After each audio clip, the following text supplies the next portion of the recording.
Welcome back to Bread of God. Let's talk about 2 Maccabees 10 verse 24 where Judas Maccabeus gathered a large army to fight against the Seleucid Empire. Sometimes when we face challenges, we might feel the urge to rely on our own strength or seek help from others. However, without God, even the greatest human effort may not succeed. When we face problems, we often forget to seek God's help first. Instead, we might turn to others or try to solve things on our own.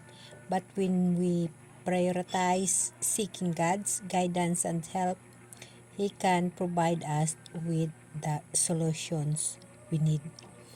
This passage reminds us not to rely solely on our own strength but to include God in our problem solving. When we seek God help, He can work through anyone or any means to provide for our needs.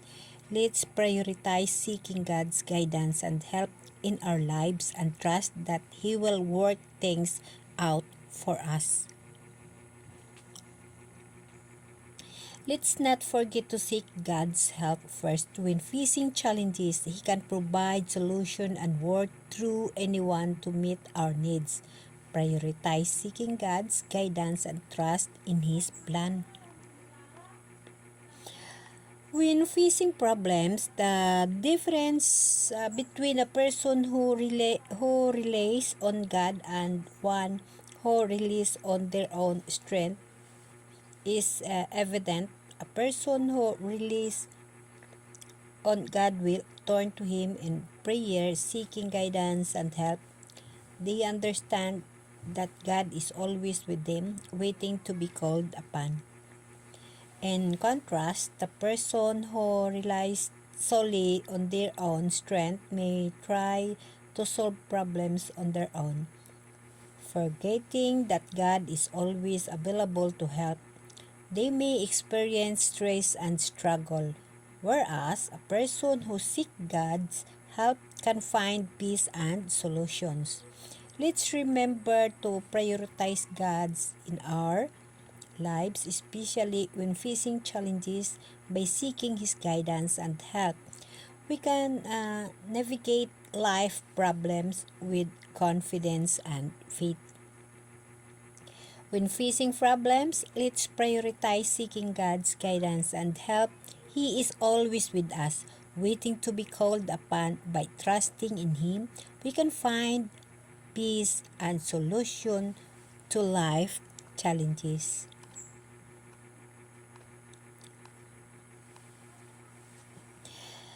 When we face problems, we can either rely on God on our own strength. When we rely on God, He can provide instant solutions and guidance. In my own experience, I saw how my child faced a tough situation, but when they turned to God, miracles happened. For instance, my child was struggling financially and was about to lose their home, but when they surrendered their problems to God and sought His help, God worked things out miraculously. The landlord decided not to charge them rent, and my child's spouse recovered from a hospital stay. This experience taught me the importance of trusting in God's plans and timing. When we prioritize our relationship with Him, He can provide solution to our problems in unexpected ways. Let's remember to seek God's guidance and help in our lives and trust in His love and care for us. When we face problem, let's turn to God and trust in His plan. He can provide instant solution, guidance. By prioritizing our relationship with Him, we can experience miracles and breakthrough in our lives. When facing life challenges, it's essential to remember that God is always with us. When we prioritize our relationship with Him and seek His guidance, He can provide solution to our problems in miraculous ways. The difference between a person who knows God but doesn't apply His teaching to their life and one who makes God their priority is evident in how they face challenges. When we make God our priority, we can experience peace and solution to our problems.